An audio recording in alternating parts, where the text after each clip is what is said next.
অলি কয় প্রকার? কোরআন সম্মত অলিকে আর কোরআনের বিপরীতে অলিকে কিছু কিছু আহলে হাদিসের বক্তা তো না তক্তারা বলে, কোরআন দিয়ে দেখায় যে আল্লাহ অলি ধরতে তো নিষেধ করেছে, আমি করি নাই, নওজবিল্লাহ। আসলে ওরা কোরআনের কও বোঝে না। কোরআন তফসির করা এটা জ্ঞানের ব্যাপার, এটা মেধার ব্যাপার, এটা শাব্দিক অর্থের ব্যাপার, এই সম্পর্কে ওরা আসলে বোঝে না। তাই ওরা সূরা আরফের 3 নম্বর আয়াতের অপব্যাখ্যা করে। আসুন আজকে এই সম্পর্কে আমি আপনাদের সামনে স্পষ্ট কথা তুলে ধরি যে কোরআন আল্লাহ কি বলছেন। অলি 2 প্রকার, কোন প্রকার অলি ধরতে নিষেধ করেছেন।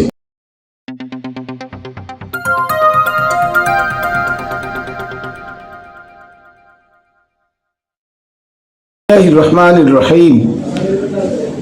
আসসালাতু ওয়াসসালামু আলা সাইয়্যিদিল মুরসালিন, আসসালাতু ওয়াসসালামু আলা সাইয়্যিদিল আখিরিন, আসসালাতু ওয়াসসালামু আলা সাইয়্যিদিল আলামিন, আসসালাতু ওয়াসসালামু আলা সাইয়্যিদিল মুরসালিন ওয়া আলিহি আজমাইন। প্রিয় তরিকার বন্ধুরা, দেশে বাইরে যারা যেখানে আছে, সকল ধর্মের ঊর্ধ্বে মানব জাতি, তাই আমি প্রত্যেক মানব জাতির কাছে খাতুনে জান্নাত টিভি ইউটিউব চ্যানেল ও ফেসবুক পেজের পক্ষ থেকে জানাই শুভেচ্ছা অভিনন্দন। আমি আমার সর্বপ্রথম সালাম ও কদমবুসি প্রেরণ করি পাক পাঞ্জাতনের পাক দরবারে, সমস্ত অলিয়া উলিয়া গাউস কুতুব তাদের পাক দরবারে, পাক চরণে, এবং আমি আমার দয়াল হযরতে মানিক চাঁদ শাহ মাদ্দাজিল্লাহুল আলিয়া আমার বাবাজানের পাক কদমে। আজকে আমি আলোচনা করব আহলে হাদিসের কিছু খবিশরা আছে, ওহাবি খারিজিরা। তারা সূরা আরাফের 3 নম্বর আয়াতের অপব্যাখ্যা করে যে আল্লাহ অলি ধরতে নিষেধ করেছে। আমরা তো বলিনি, আপনারা তো বক্তব্যরা শুনেছেন যে আল্লাহ অলি ধরতে নিষেধ করেছেন, আমরা তো বলিনি। অথচ আল্লাহ যেটা বলেছেন ওটা ওরা বোঝে নাই, ওরা বুঝেছে তার উল্টাটা। অলি মানে অভিভাবক। অভিভাবক 2 প্রকার, একটা হচ্ছে তাগুদের অনুসারীরা, আর একটা হচ্ছে সত্য পথের অনুসারীরা। একটা হচ্ছে এজিদের অনুসারীরা, আর একটা হচ্ছে হুসাইনের অনুসারীরা। হুসাইনের অনুসারীরা তারা হচ্ছে আল্লাহ প্রদত্ত, আর এজিদের অনুসারীরা তারা হচ্ছে ইবলিস প্রদত্ত। অতএব তাহলে অলি 2 প্রকার। অলি আরবি শব্দ, এর অর্থ হল অভিভাবক।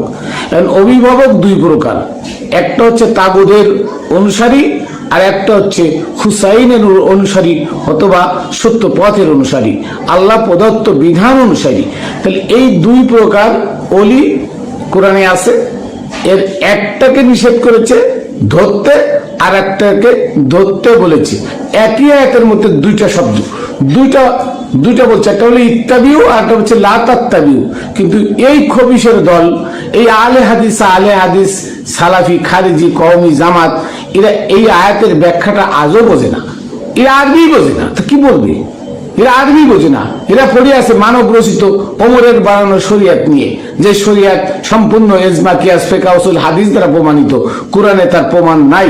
তারা যে শরিয়াত পালন করে সম্পূর্ণ কোরআন বিরোধী। আমি এই ব্যাখ্যাগুলো একটু পরেই দেবো। আগে আমি আপনার এই আয়াতটার একটু সুন্দর ব্যাখ্যা আপনাদের সামনে তুলে ধরি। যে আপনারা তো বলছেন যে অলি ধরতে আল্লাহ নিষেধ করেছেন, অথচ কোরআনে আল্লাহ কি বলছেন দেখেন। সেই সূরা আরাফের 3 নম্বর আয়াতটাই আমি বলি, দেখেন আল্লাহ বলছে ইত্তাবিউ, তোমরা আনুগত্য করো, অনুসরণ করো, তাদের দেখানো পথে চলো। ইত্তাবিউ শব্দের অর্থ তাদের দেখানো পথে চলো। কারা? মা উনজিলা ইলাইকুম মির রাব্বিকুম, তোমার রবের পক্ষ থেকে যা নাজিল করা হয়েছে, এই নাজিলকৃত বিধান অনুযায়ী যারা চলে তাদেরকে তোমরা অভিভাবক হিসেবে মানো। এই ইত্তাবিউ আনুগত্য করো কার? মা ওই বিষয়ের উনজিলা ইলাইকুম মির রাব্বিকুম, তোমার রবের পক্ষ থেকে যা অবতীর্ণ করা হয়েছে। আল্লাহর পক্ষ থেকে অবতীর্ণ করা ব্যক্তি বর্গের অনুসরণ করতে বলেছি। আল্লাহর পক্ষ থেকে ব্যক্তিবর্গ কারা? সূরা ইয়াসিনের 21 নম্বর আয়াতে আল্লাহ বলেন, ইত্তাবিউ মাল্লা ইয়াসালুকুম আজরা ওয়া হুম মুহতাদুন। ওই সমস্ত মানুষের আনুগত্য করো যারা ধর্ম প্রচারে কোনো বিনিময় নেয় না। হুম মুহতাদুন, তারা আল্লাহর পক্ষ থেকে হিদায়াত প্রাপ্ত। তাহলে আল্লাহর পক্ষ থেকে যারা হিদায়াত প্রাপ্ত তাদের অনুসরণ করতে বলেছে। সূরা লুকমানের 15 নম্বর আয়াতে বলেছে আল্লাহ, ইত্তাবিউ সাবিলা মান আনাবা ইলাইয়া। ওই সমস্ত রাস্তার অনুসরণ করো বা ওই সমস্ত দেখানো রাস্তার পথের অনুসরণ করো, মান আনাবা ইলাইয়া, যে সমস্ত মানুষ আমার নিকট ধাবিত। তার মানে আল্লাহর নিকট ধাবিত বলতে কি, যারা আল্লাহ ওয়ালাদের রাস্তা অনুসরণ করতে বলেছে। এখানে বলে নাই ইত্তাবি সাবিলা ইলা তাগুত, এটা বলে নাই। আল্লাহ বলছে যারা আমার রাস্তায় আমার নিকট ধাবিত, মানে আমার সাথে মিলে গেছে, আমার জাতের সাথে মিলে গেছে, আমার রঙে রঙিন হয়ে গেছে, যারা দুনিয়া ত্যাগ করেছে, যারা এই সমাজ এই শরিয়ত, ওমরের বানানো শরিয়ত ত্যাগ করে নির্জনে নিভৃতে গিয়ে আমার প্রেমে পড়ে আমার পাগল হয়ে আছে, তাদের দেখানো পথে চলো। এখানে বলেছে এই কথা, ইত্তাবি মা উনজিলা ইলাইকুম মির রাব্বিকুম, ইত্তাবিউ, তোমরা আনুগত্য করো আল্লাহর পক্ষ থেকে তোমাদের নিকট যা অবতীর্ণ হয়েছে। তবে আল্লাহর পক্ষ থেকে কি রসুল কি আল্লাহর পক্ষ থেকে আসে না? আল্লাহ তো তাই বললো দুটি আয়াতে, সূরা ইয়াসিন এবং সূরা লুকমানে তো তাই বললো, যারা আল্লাহর পক্ষ থেকে দায়িত্ব প্রাপ্ত, যারা আল্লাহর সাথে মিশে গেছে তাদের দেখানো পথে চলতে বলছে। তাহলে বোঝা গেল যে আল্লাহ বলছে ওই সমস্ত অভিভাবককে গ্রহণ করো ওলি হিসাবে, অভিভাবক হিসেবে, যারা আল্লাহর পক্ষ থেকে দায়িত্ব প্রাপ্ত, যারা আল্লাহর পক্ষ থেকে পরিচালিত, যারা আল্লাহর পক্ষ থেকে আবির্ভূত। আর কি বলছে, ওয়ালা তাত্তাবিউ মিন দুনিহি আউলিয়া। এই মিন দুনিহি শব্দের অর্থটাই এরাই বোঝে না। এই মিন দুনিহি মানে হচ্ছে আল্লাহর পক্ষ থেকে যারা আবির্ভূত নন, আল্লাহর পক্ষ থেকে যারা মানে নাযিলকৃত নন, আল্লাহর পক্ষ থেকে যারা কলিলাম মা তাযাক্কারুন। আমি জানি, আল্লাহ বললে আমি জানি তোমাদের মধ্যে সামান্য মানুষ ব্যতীত আর কেউ বিশ্বাস করবে না। এটা তোমাদের মধ্যে সামান্য লোক ছাড়া আর কেউ বিশ্বাস করবে না। তার মানে এবারে আসুন যে সামান্য লোক ছাড়া আর কেউ বিশ্বাস করবে না। আমার নবীর ওফাতের পরে, আমার নবীর ওফাতের 51 বছর পরে কারবালার ট্র্যাজেডি ঘটে। এই কারবালার ট্র্যাজেডি যারা আমার নবীর কাছে হাত দিয়ে বায়াত হয়ে সাহাবী হয়েছিল, যারা আমার নবীর পরে আবির্ভূত, নবীর পরে নাযিলকৃত বিধানের হাফেজ ছিল 7000, সাহাবী ছিল 9000। তাহলে এই সাহাবীরা, এই হাফেজরা, তারা জানতো না যে নবীর মানে দহিত্র কে? ইমাম হুসাইন। ইমাম হুসাইন ছিল সৎ পথে, আর এজিদ ছিল দুনিয়া নিয়ে তাগুদের পথে। তাহলে এজিদের হয়ে ইমাম হুসাইনের মাথা কাটলো যারা। এখন এখানে তো ওলি দুই প্রকার। ইমাম হুসাইন ছিলেন আল্লাহ প্রদত্ত ওলি, আর তাগুতের পথে ছিল এজিদ।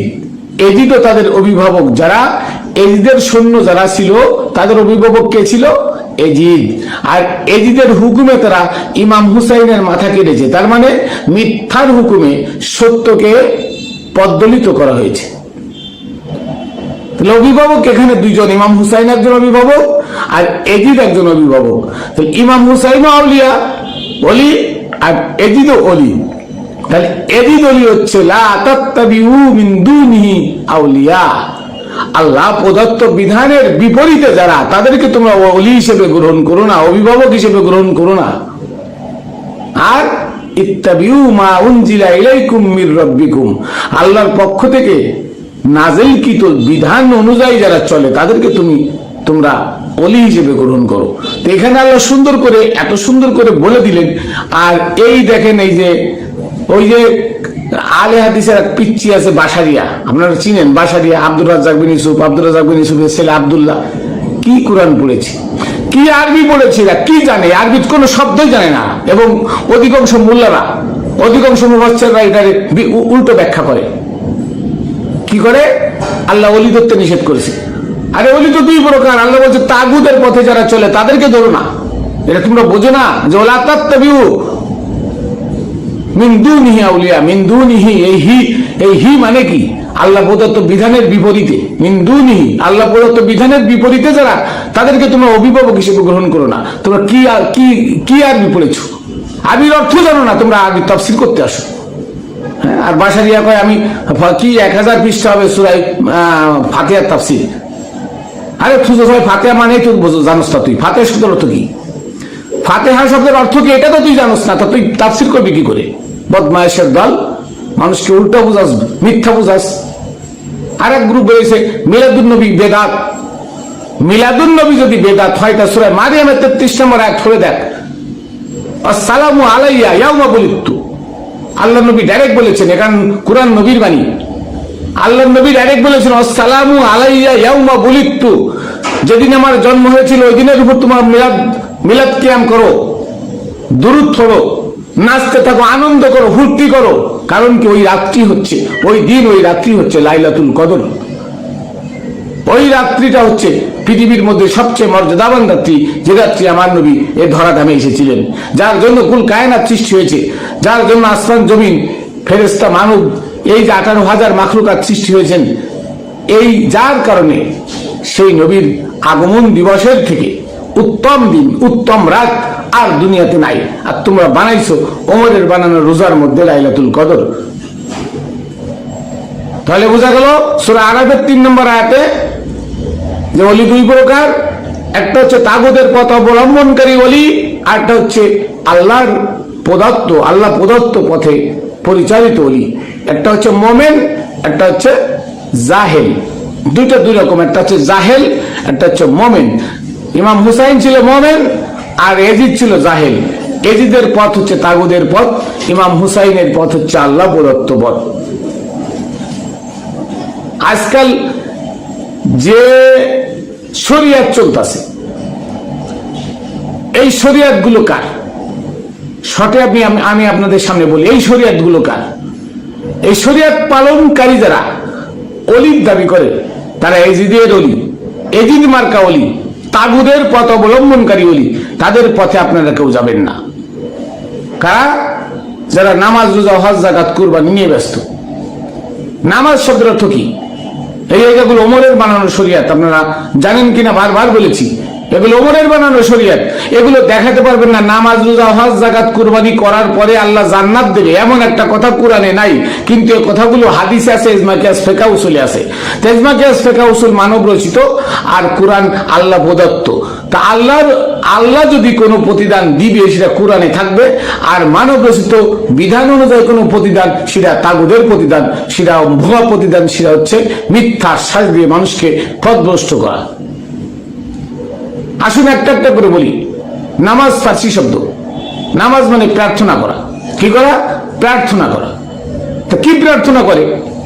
মসজিদে গিয়ে ইমাম সাহেব বলে সূরা ফাতিহা পড়ে, সূরা ফাতিহার মধ্যে প্রার্থনা আছে, তারপরে বলে তাব্বাত ইয়াদা আবি লাহাব, আবু লাহাবের হাত ভেঙে দাও।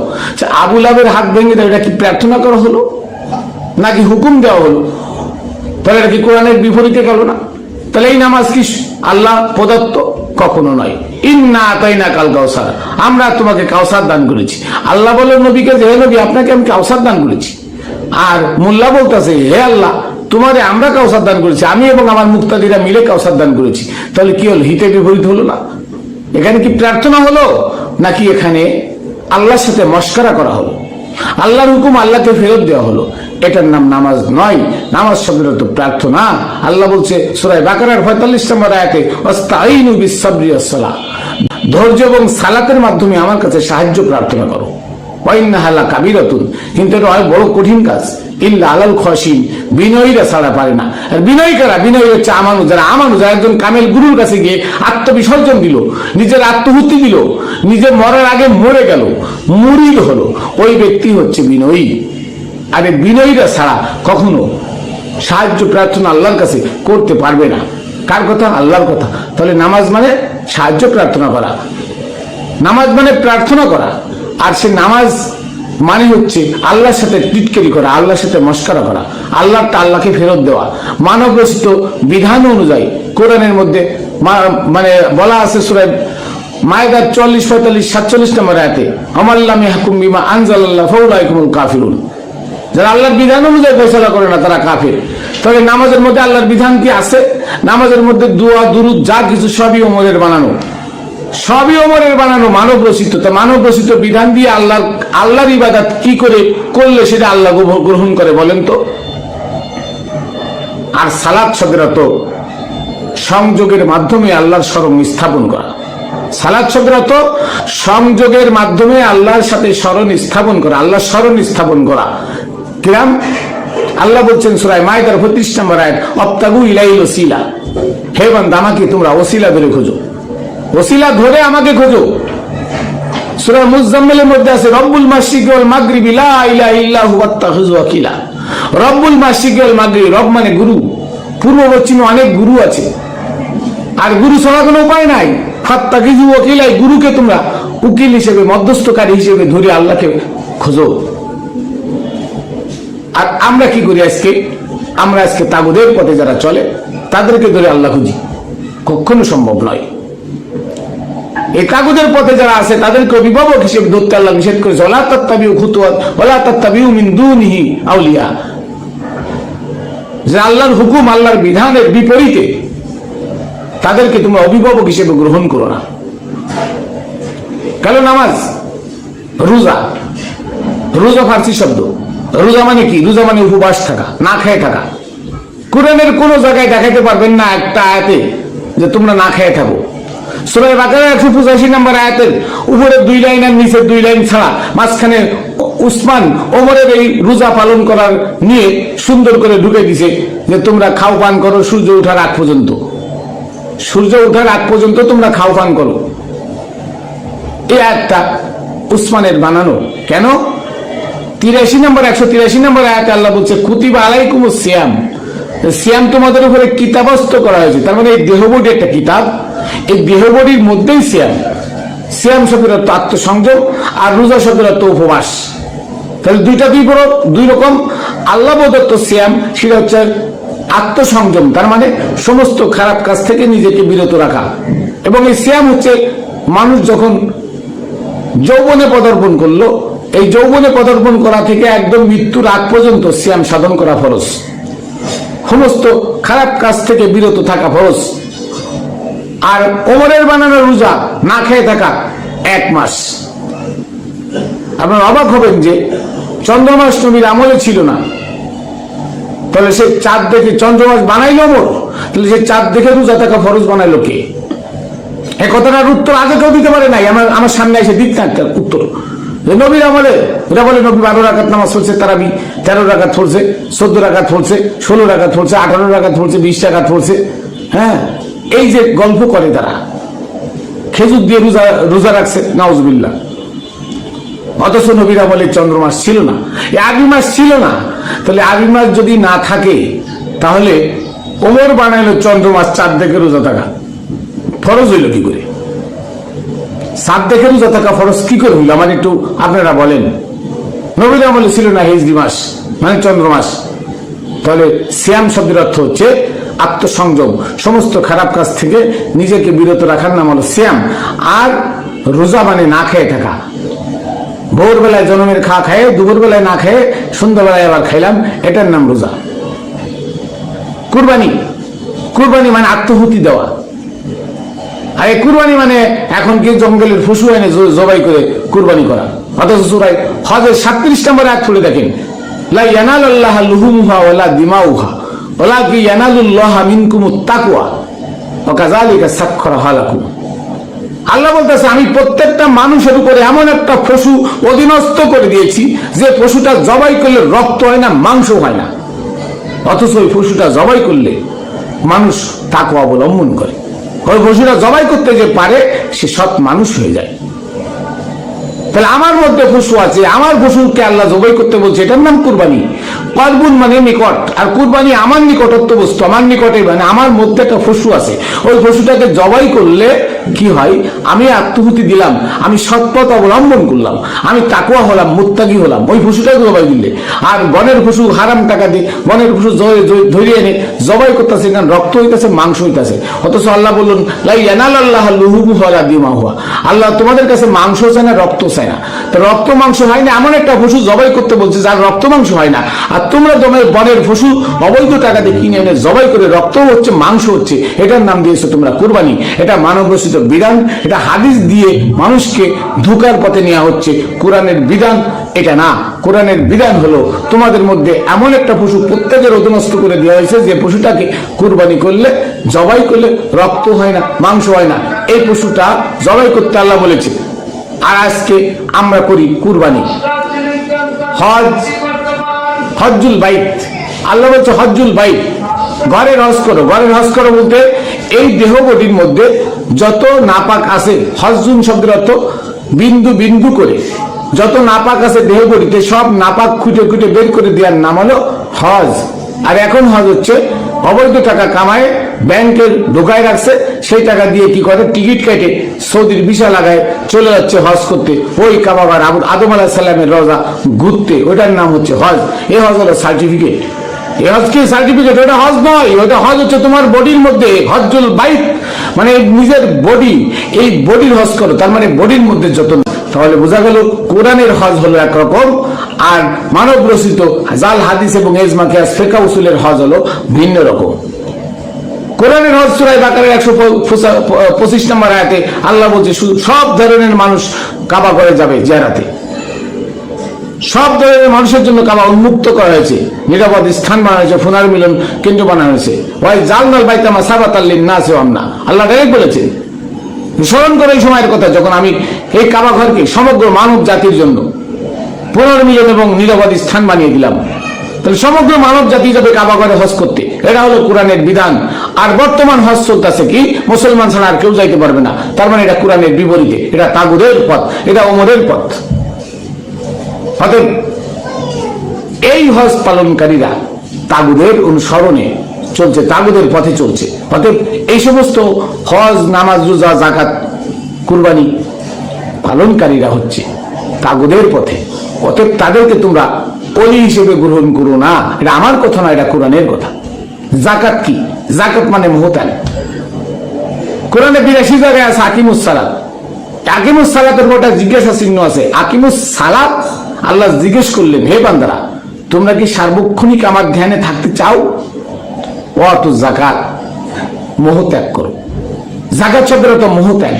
আপনারা ডিকশনারি খুলে দেখবেন, মোহ ত্যাগ মানে দুনিয়ার মায়া, মমতা, মোহ, ধন সম্পদ, স্ত্রী, পুত্র, পরিবার, পরিজন, এই সমাজ, এই শরিয়ত, এটাকে লাথি মেরে ফেলে দাও, দিয়ে গাছতলায় বাসতলায় গিয়ে বসো, বসে আমার স্মরণ সংযোগ করো, আমার সাথে ধ্যানে থাকো, আমার প্রেমে মগ্ন হও।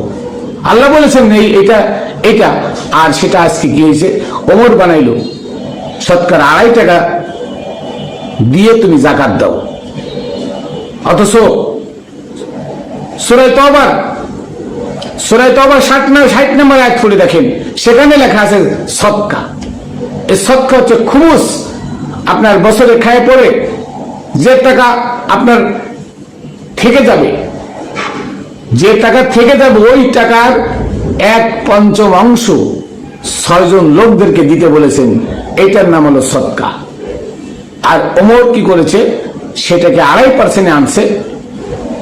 যেখানে আসে 20%, সেখানে ওমরে আনছে 2.5%।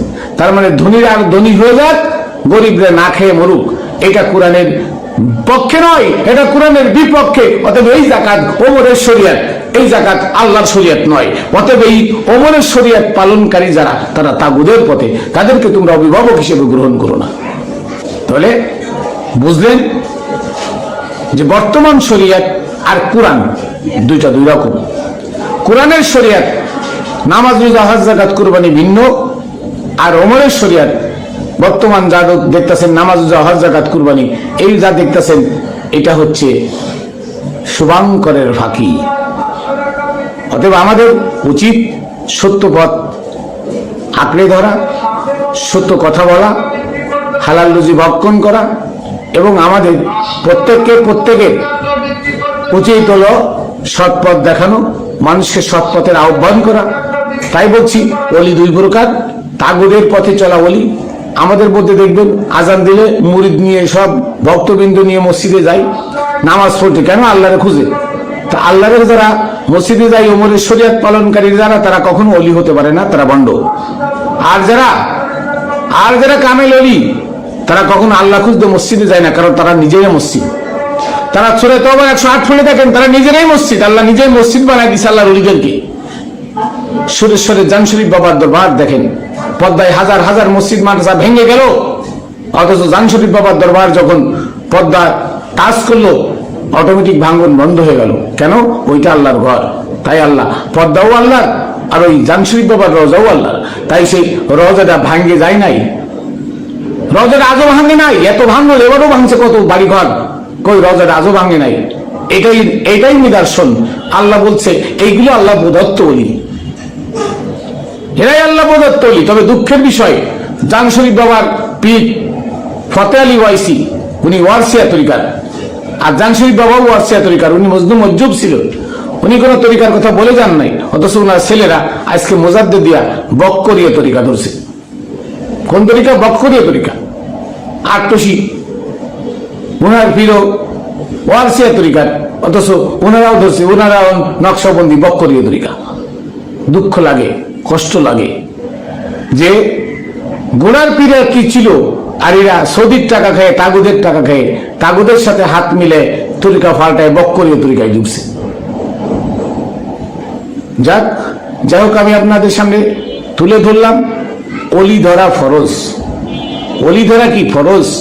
সত্য পথ পাইতে হলে আল্লাহ প্রদত্ত অলি যারা, তাদের কাছে গিয়ে নিজেকে বিক্রয় করে দেন, তাহলে আপনি ইহকাল পরকাল মুক্তি পাবেন। অন্যথায় আপনার মৃত্যু হবে কুবুরির সাথে। তো আমি আপনার পরবর্তীতে ভিডিও আনবো যে সহজভাবে জান্নাতের লোভে তো মসজিদে যান, আর আল্লাহ জান্নাতের জন্য কি বলেছেন, সহজভাবে জান্নাত পেতে হলে কি করতে হবে, এই বিষয়ে আমি আমার আগামীকালকে একটা ভিডিও বানাবো। এই বিষয়ে আপনাদের জন্য, আপনাদের অবগতির জন্য আমি সর্বক্ষণ সত্য কথাটা তুলে ধরি, সত্যটা বলি কোরআন থেকে। অন্য কোনো হাদিস, ইজমা, কিয়াস, ফিকহ, উসুল মানি না, কারণ মানব রচিত বিধান। যাই হোক, আমার জন্য দোয়া করবেন। আমি আমার শেষ সালাম কদম বুসি প্রেরণ করি পাক পাঞ্জাতনের পাক দরবারে, সমস্ত আউলিয়া উলিয়া গাউস কুতুবের পাক দরবারে, বাবা শাহ আলীর পাক দরবারে, বাবা শাহজালাল শাহপুরান সৈয়দ নাসিরউদ্দিন সিফা সালার আলাইহিস সালাতু ওয়াস সালামের পাক দরবারে, বাবা খানজাহান আলী ওনার পাক দরবারে, এবং আমি আমার দাদা হুজুর মুতালেব শাহ রহমতুল্লাহ আলাইহির পাক দরবারে, আমার গুরু হযরতে মানিক চাঁদ শাহ মাদ্দাজিল্লুহুল আলিয়া, আমার বাবাজানের পাক চরণে রেখে এখানে শেষ করছি। জয় গুরু।